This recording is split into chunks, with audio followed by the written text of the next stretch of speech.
Di hadapan Allah kita adalah sama. Tidak boleh di dalam negara kesatuan Republik Indonesia, tidak ada di dalam ajaran Islam ta'lihul inas wa ta'nisul ilah. Tidak ada menuhankan manusia dan memanusiakan Tuhan. Tidak ada di dalam ajaran Islam orang harus dimuliakan hanya berdasarkan darah dan nasabnya. Tidak ada. Ada orang-orang yang memperkosa saudara, memperkosa hadis-hadis Rasulullah tentang ahli bait. Kemudian hadis-hadis tentang ahli bait itu dibawa maknanya untuk diri mereka. Kemudian dengan itu mereka doktrin umat, mereka doktrin jamaah untuk buta hati mereka, hanya melihat cinta dari mereka, tidak melihat cinta dan ajaran selain mereka, sehingga cinta dan ajaran selain mereka dimunafikan. Ini adalah penjajahan pikiran, penjajahan rohani. Yen besok Maryang eman yen wonten grahana ning sasi srengenge kembar liu. Lintang alit gumlareng siti.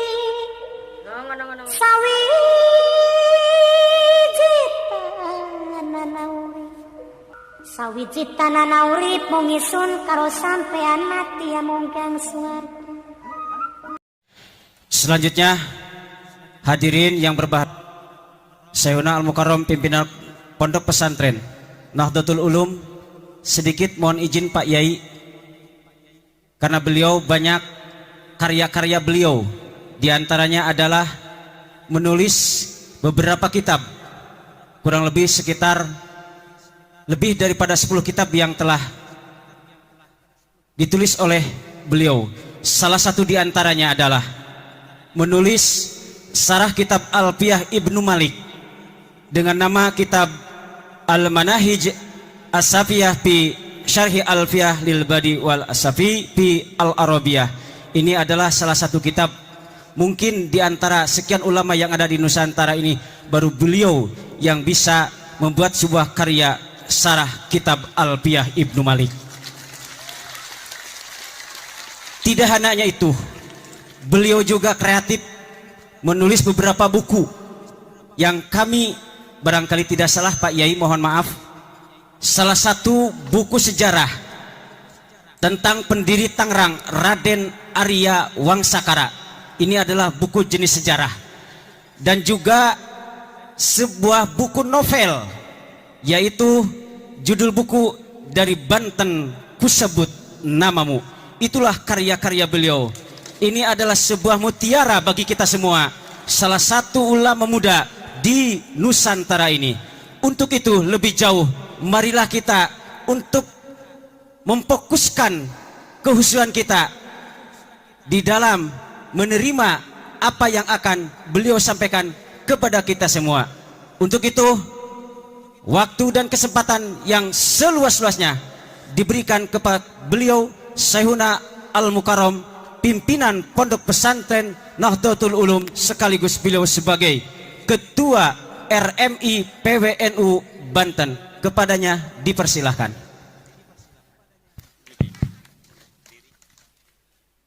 Punten, izin.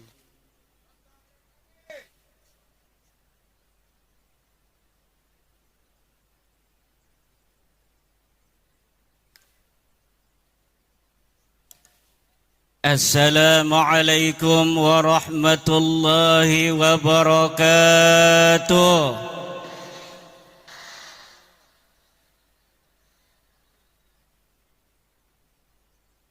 Assalamualaikum warahmatullahi wabarakatuh.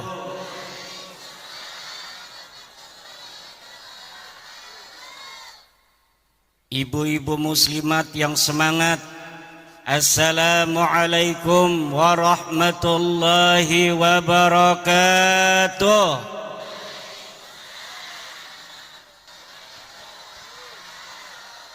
Siapa kita? Siapa kita? NKRI. Alhamdulillah.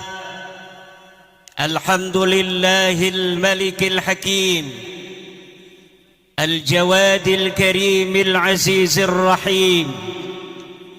فالطريق إليه واضح للقاصدين والدليل عليه لائح للناظرين والصلاة والسلام على سيدنا محمد وعلى آله يا حنان يا منان يا ديان يا سلطان يا ذا الجلال والإكرام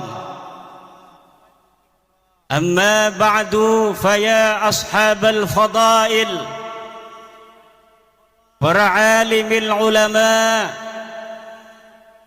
وبالخصوص رئيس Syuriah PCNU Kabupaten Garut Sahibil Fadilah Kiai Haji Amin, pimpinan Pondok Pesantren As-Sa'adah, Ketua Tanfidiyah PCNU Kabupaten Garut Kiai Haji Encep, Kiai Haji Aceng Abdurrahim, Ketua MUI Kabupaten Dandim dan jajarannya, para lembaga-lembaga dan Banom NU Kabupaten Garut, RMI PCNU Garut, LBM PCNU Garut, Lakspedam PCNU Garut, dan yang paling membanggakan Pagar Nusa PCNU Kabupaten Garut,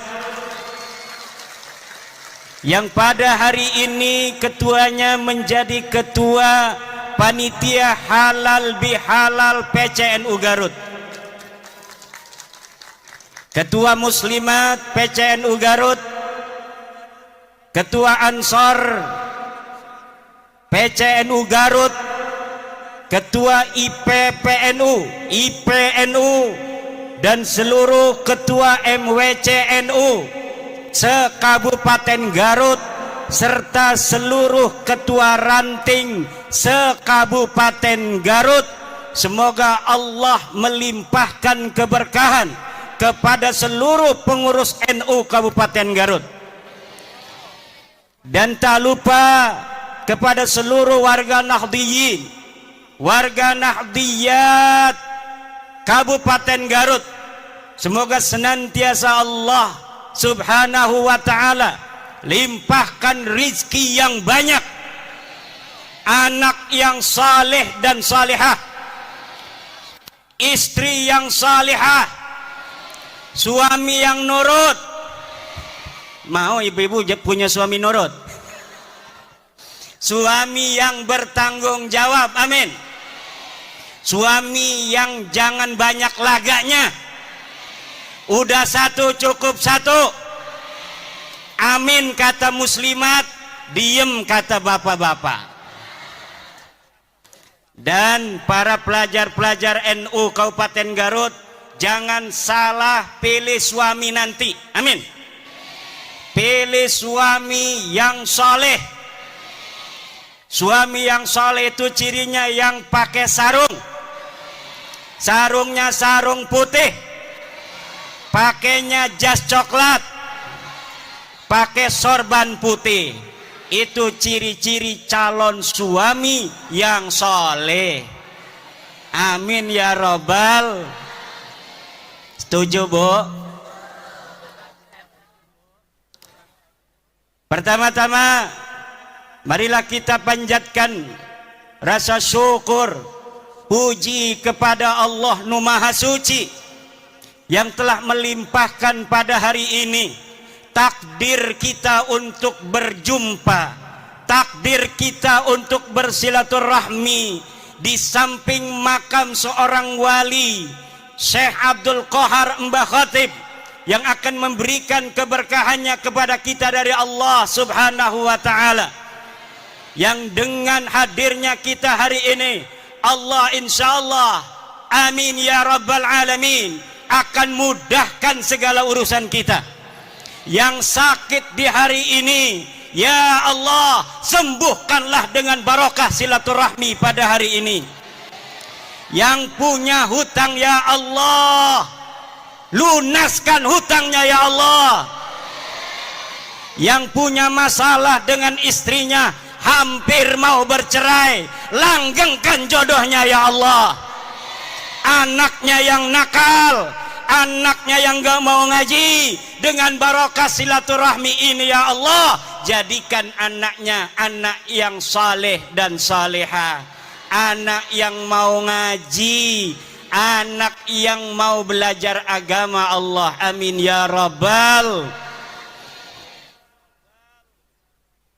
Salawat beserta salam mari kita sanjungkan kepada baginda alam, habibi wa qurratu aini, Muhammad ibn Abdullah, man huwa syamsun, man huwa badrun, man huwa nurun fawqa nurin, man huwa iksiru wa ghali, man huwa misbahus suduri, jaddal hasani wal husaini, sayyidina wa maulana Muhammad,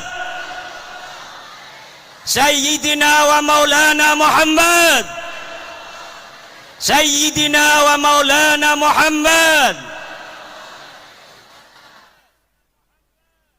Hadirin warga NU Kabupaten Garut, Nahdlatul Ulama hari ini telah memasuki abad yang kedua. PBNU mencanangkan tema untuk abad yang kedua ini, merawat jagat, membangun peradaban. Merawat jagat, membangun peradaban. Mari kita sama-sama ulangi, merawat jagat, merawat jagat. Sejak NU didirikan 1926, NU bergerak membimbing umat. Kiai-kiai pesantren diorganisir untuk bersama-sama mengawal umat Islam agar menuju apa yang diridhai oleh Allah dan Rasulnya. Kiai-kiai NU mengawal umat bergerak melawan paham Wahabi ketika itu, yang menuduh kiai-kiai pesantren terkena penyakit TBC, takhayul, bid'ah, dan khurafat. Kiai-kiai kita juga sejak berdirinya mengawal bangsa Indonesia untuk mencapai kemerdekaan Indonesia. Setelah merdeka 1945, Rais Akbar Nahdlatul Ulama Hadratus Syekh Hasyim Asy'ari membuat fatwa resolusi jihad, kewajiban untuk setiap umat Islam untuk mempertahankan negara kesatuan Republik Indonesia yang baru saja dimerdekakan. Dari mulai resolusi jihad tanggal 22 Oktober, umat Islam di seluruh Indonesia bertekad karena sudah adanya fatwa ulama bahwa kita wajib mempertahankan negara kesatuan Republik Indonesia ini. Maka tanggal 10 November umat Islam di Jawa Timur bergerak menuju satu titik untuk mengusir tentara sekutu yang waktu itu sudah datang ke Surabaya. Puluhan ribu anak-anak santri turun bersama bangsa Indonesia lainnya di dalam mempertahankan keutuhan negara kesatuan Republik Indonesia. Ribuan nyawa melayang, tapi nyawa yang melayang itu tidak ada artinya kalau dibandingkan kebahagiaan anak cucunya kita di hari ini. Leluhur kita yang telah menjadi syahid, leluhur kita yang telah menjadi pahlawan, di antara mereka ada yang dikenal, ribuan lagi tidak ada yang tahu. Mungkin leluhurnya mati ketika itu, anak cucunya hari ini tidak tahu di mana entah kuburnya. Tetapi perjuangan mereka telah menghasilkan kita kedamaian di hari ini, ketertiban dan kemerdekaan. Maka ini nikmat yang tidak boleh oleh kita warga NU dilupakan, untuk senantiasa menjaga negara warisan para leluhur-leluhur kita ini. Jangan sampai negara ini berkuasa. Nahdlatul Ulama bersama elemen-elemen bangsa lainnya hadir di pemerintahan. Kemudian pada tahun 1965 Nahdlatul Ulama, kiai-kiainya, ansor bansernya, bersama-sama elemen bangsa lainnya, dari muslimnya, dari kristennya, dari budaknya, dari hindunya, dari konghucunya, mengusir dan membasmi Partai Komunis Indonesia yang hendak berkhianat terhadap bangsa Indonesia ini. Kemudian pada saat Orde Baru berkuasa, Nahdlatul Ulama tidak purek, kata orang Jawa Banten.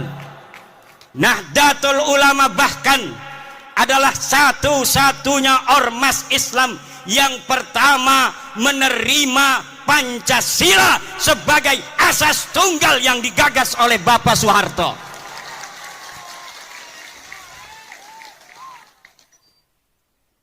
Kalau ormas lain mungkin sudah turun ke jalan, ormas terbesar oleh pemerintah Soeharto ditinggalkan, keberadaan yang besar dinafikan. Tetapi ulama-ulama kita tidak pernah mempunyai catatan pondong pada pemerintah. Ulama-ulama kita tidak pernah ada catatan menggerakkan rakyat untuk melawan pemerintah.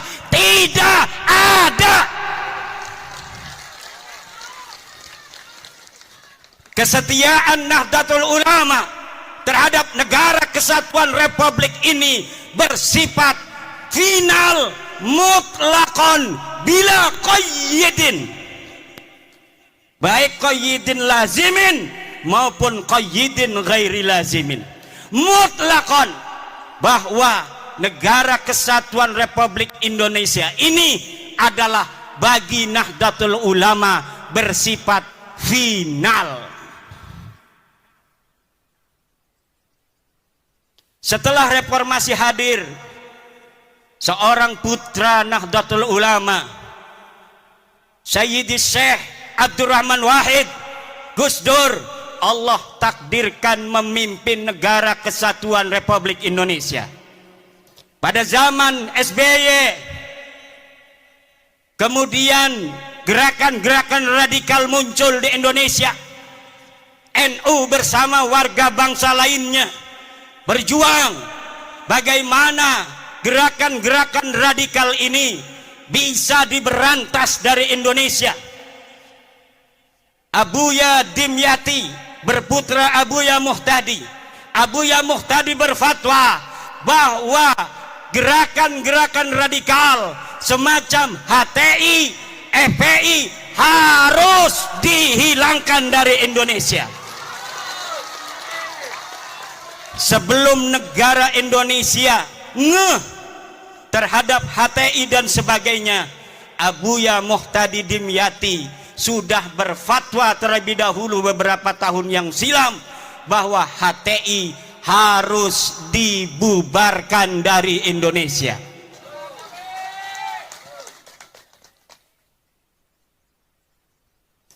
Kemudian hari ini Nahdlatul Ulama bersama warga bangsa lainnya tetap setia mempertahankan Indonesia, apalagi setelah putra terbaik Nahdlatul Ulama Kiai Haji Ma'ruf Amin bersama-sama Presiden Joko Widodo memimpin negeri ini adalah beban yang lebih berat bagi warga Nahdlatul Ulama yang harus menunjukkan ketika guru kita bersama ada di puncak pimpinan, bagaimana kita warga Nahdlatul Ulama harus menjaga ketertiban, kedamaian di seluruh pelosok negeri Nusantara ini, saudara.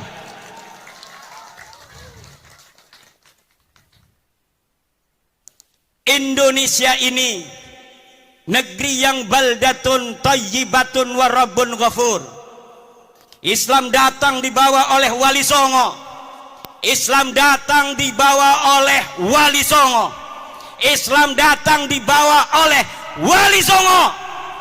Islam datang dibawa oleh Islam datang dibawa oleh Islam datang dibawa oleh Islam datang, catat, dibawa oleh Wali Songo. Yang sekarang Nahdlatul Ulama mengkristalkan ajaran Islam Wali Songo dengan tawaran konsep Islam Nusantara. Kita Islam, tapi kita Nusantara. Kita Islam, tapi kita adalah Indonesia. Kita Islam dengan kesadaran bahwa ada saudara-saudara kita sebangsa yang berbeda. Berbeda agama, berbeda suku, berbeda adat istiadat, berbeda budaya, berbeda bahasa. Ini harus lahir di dalam kesadaran kita, sehingga kita sebagai umat Islam bijaksana sebagai mayoritas di dalam mencetuskan setiap gagasan-gagasan kenek Indonesia Raya. Kita Bhinneka Tunggal Ika, berbeda-beda tapi satu. Kita ada berbeda dari sisi budaya, tapi walaupun kita berbeda-beda, kita tetap satu jua, yaitu Indo.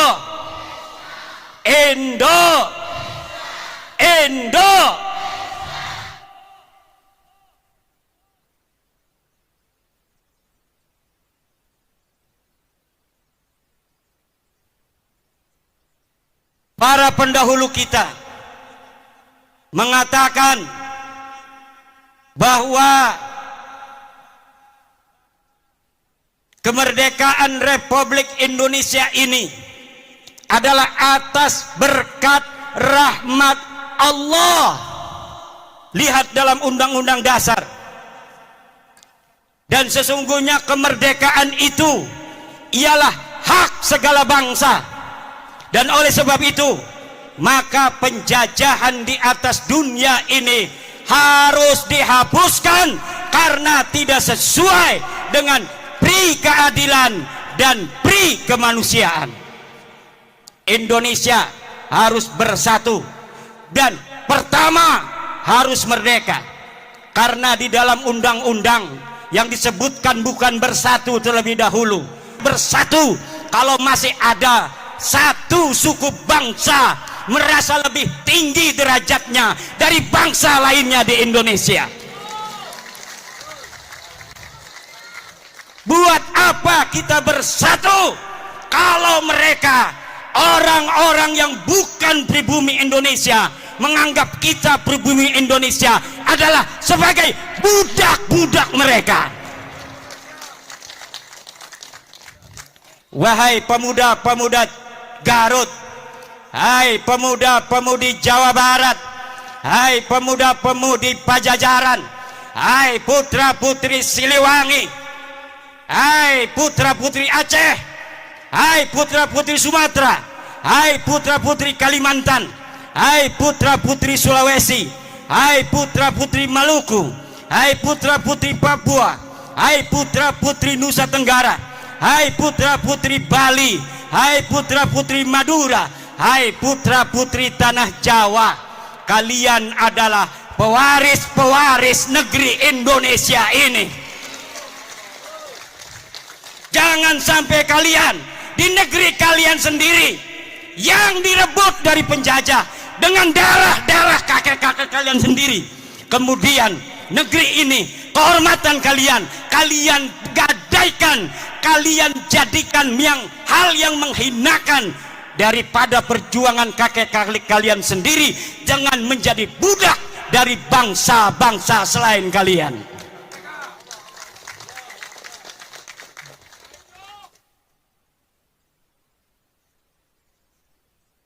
Tidak boleh dalam negara yang disebut Negara Kesatuan Republik Indonesia ini orang Jawa Barat merasa lebih baik daripada orang Jawa Timur. Tidak boleh.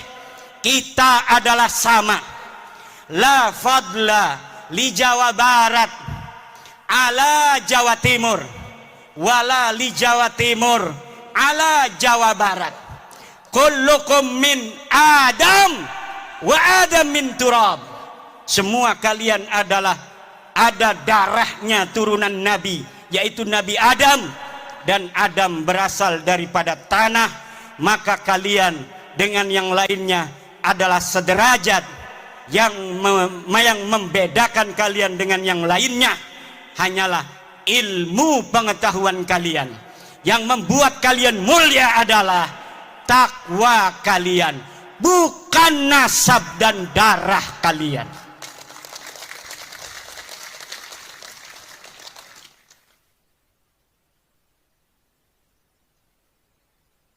Kullukum ummahatukum waladnakum ahrara fala takunu abidan li ghairikum. Ibu-ibu kalian melahirkan kalian dalam keadaan merdeka, maka jangan sampai kalian menjadi budak-budak dari selain kalian. Di hadapan Allah kita adalah sama. Tidak boleh di dalam Negara Kesatuan Republik Indonesia, tidak ada di dalam ajaran Islam ta'lihul inas wa ta'nisul ilah. Tidak ada menuhankan manusia dan memanusiakan Tuhan. Yang ada adalah kita wajib untuk tunduk dan patuh hanya kepada Allah Subhanahu wa ta'ala. Kita diperintahkan oleh Allah hanya taat kepada Allah dan taat kepada orang-orang yang diperintahkan oleh Allah untuk kita taati.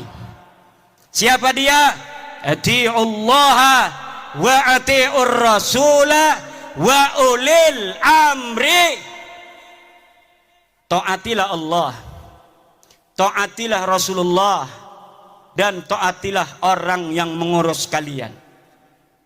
Walaupun dia bukan keturunan daripada Raden, kalau dia jadi RT wajib dia ditaati karena dia adalah ulil amri.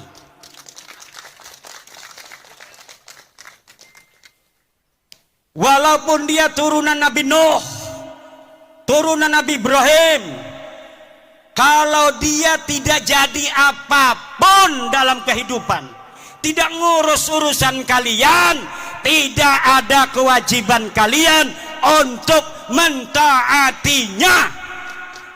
Tidak ada.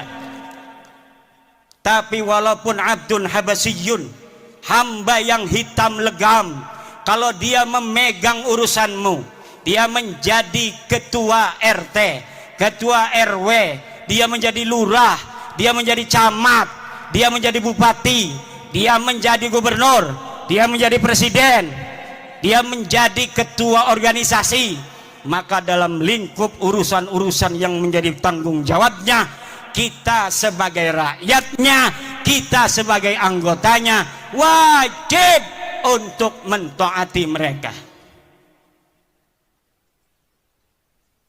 Tidak ada di dalam ajaran Islam orang harus dimuliakan hanya berdasarkan darah dan nasabnya. Tidak ada. Ada orang-orang yang memperkosa saudara, memperkosa hadis-hadis Rasulullah tentang ahli bait. Kemudian hadis-hadis tentang ahli bait itu dibawa maknanya untuk diri mereka. Kemudian dengan itu mereka doktrin umat, mereka doktrin jamaah untuk buta hati mereka, hanya melihat cinta dari mereka, tidak melihat cinta dan ajaran selain mereka, sehingga cinta dan ajaran selain mereka dimunafikan. Ini adalah penjajahan pikiran, penjajahan rohani yang harus. Saya permisi minum dulu.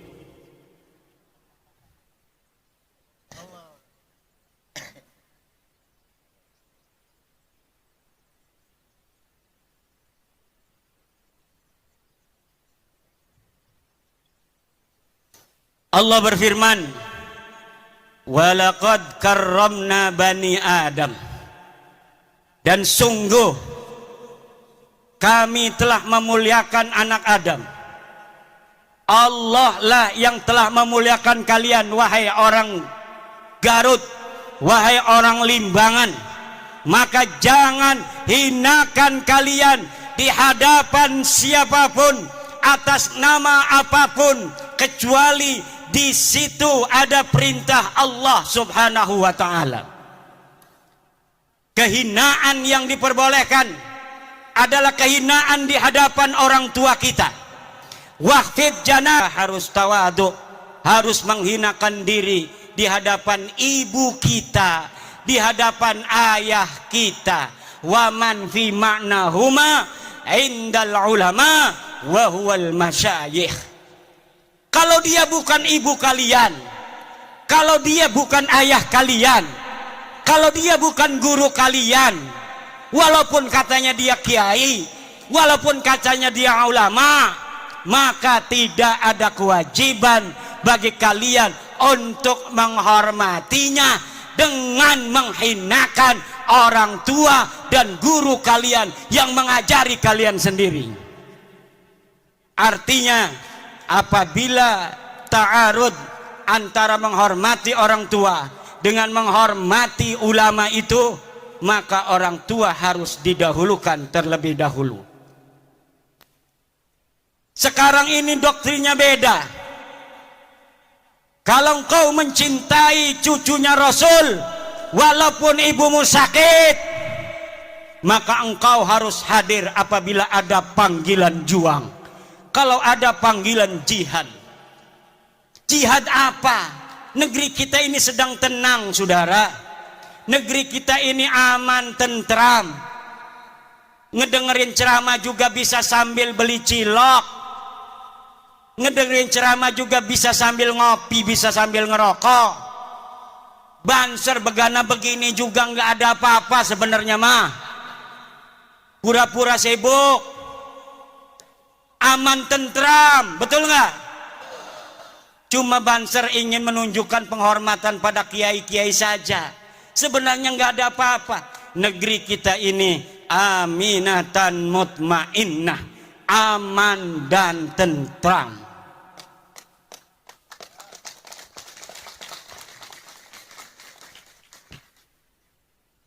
Ini pelajar-pelajar Ibnu kenapa ngeliatinnya begitu?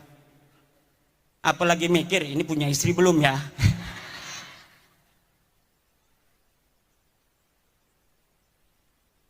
Gampang, saya tinggal ngontek ya Amin. Ya iya. Saudara-saudara kaum muslimin rahimakumullah. Yang terjadi hari ini adalah orang-orang yang memegang mic, tapi dia tidak memegang hati. Dia asal bicara, walau kadangkala menyakiti ratusan juta bangsa Indonesia. Bagi yang cinta pada dia karena sudah buta, mereka membenarkan mereka. Karena yang diajarkan adalah kebutaan. Yang diajarkan cinta. Dipanggilnya pengikut itu muhibbin. Tidak seperti Rasulullah memanggil pengikutnya dengan sebutan ashab. Imam Syafi'i memanggil murid-muridnya ashab. Para kiai memanggil pengikutnya santri. Tidak ada yang memanggil muhibbin. Para pecinta itu tidak ada, saudara. Muhibbin itu buta, karena sehingga yang menjadi pengikut mereka amat disebut ashab.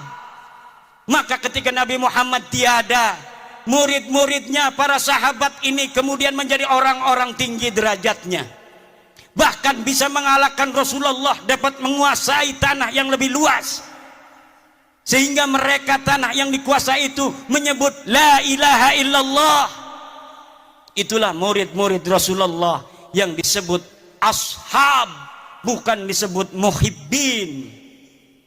Kemudian murid-murid Imam Syafi'i disebut ashabus Syafi'i, sahabat-sahabat Imam Syafi'i. Maka mereka kemudian menjadi ulama-ulama besar sepeninggal Imam Syafi'i. Cucu-cucu muridnya juga menjadi ulama-ulama besar. Kemudian cucu-cucu muridnya menjadi ulama-ulama besar. Mereka yang disebut sebagai ashab adalah mereka yang dididik untuk lebih mulia dan lebih pintar dari gurunya.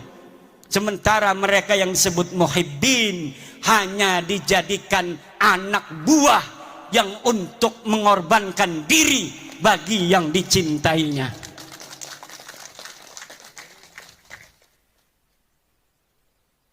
Saudara-saudara kaum muslimin rahimakumullah, apalagi mereka yang berceramah di media-media sosial, di hadapan publik, belum pernah riyadhah hati, belum mencapai syarat yang sempurna. Syekh Abdul Qadir Jailani mengatakan, la yambaghi li faqirin ayyatasadda wa yatasaddara li irsadin nas illa in a'tahu Allahu ilmal ulama wa siyasatal muluk wa hikmatal hukama. Tidak segarutnya, layam bagi itu maknanya tidak segarutnya. Kalau orang Jogja tidak seyogianya, kalau orang Banten tidak sebantennya, kalau orang Cigawir layam bagi tidak segawirnya. Li fakirin, untuk seseorang untuk berceramah di hadapan manusia kecuali dia telah diberikan ilmunya para ulama, politiknya para pemerintah, dan hikmahnya para aulia-aulia Allah. Kalau orang telah memiliki tiga, pertama dia adalah ilmu dari para ulama, dia telah pantas berbicara karena sudah banyak ilmunya. Dia sudah ta'lim puluhan tahun di pondok pesantren. Kemudian dia mengerti siyasatal hukama, politiknya para pemerintah. Kadang-kadang politik itu li siyasatin nas, sesuatu yang kelihatannya tidak baik untuk satu kelompok, tetapi hal itu manfaat dan maslahatnya baik untuk masyarakat yang lebih luas. Pemerintah kadang-kadang harus melakukan hal-hal yang demikian. Yang ketiga adalah hikmatul hukama. Dia harus mempunyai hikmahnya para aulia-aulia Allah, kasih sayang dan cinta di hati. Tidak setiap ilmu itu, saudara, bisa untuk diberikan di hadapan publik seperti ini. Yang harus diberikan ke hadapan publik seperti ini adalah apa yang menggerakkan mereka untuk mendekatkan diri kepada Allah dan menghilangkan perbudakan pikiran yang menggelantung di hati-hati masyarakat, sehingga pencerahan itu akan membuka dirinya untuk menjadi manusia yang merdeka, manusia yang betul-betul tidak menjadi budak daripada manusia lainnya. Saudara-saudara, sebenarnya saya ingin lama untuk berceramah, tetapi suara ini karena saking semangatnya di negeri sendiri, karena saya walau dari Banten, tapi ada kata orang tua, ada silsilah nasab ke Bandung, Garut, dan Sumedang Larang. Kalau di DNA, kalau berani DNA ya, berani nggak tes DNA? Berani nggak tes DNA? Berani nggak tes DNA? Kalau kita dites DNA, maka orang Banten dan orang Jawa Barat, di dalam darahnya, di dalam tubuhnya ada darah Prabu Siliwangi yang mengalir, saudara-saudara. Kalau diurut dari nonong-nonong, neng-neng yang duduk ini, dari dirinya sampai Prabu Siliwangi, lihat ada berapa leluhur yang telah mati di medan juang. Ada berapa leluhur yang telah mati syahid dalam mempertahankan tanah Pasundan dan Jawa Barat ini, dalam mempertahankan Indonesia Raya ini, saudara. Maka kita kalau ada tes DNA diperintahkan oleh Gubernur Ridwan Kamil, turunan Sunan Gunung Jati, hei orang-orang Garut, tes DNA, aing hayang nyaho, siap keturunan saha, siap ente tes DNA, siap ente tes DNA, siap ente.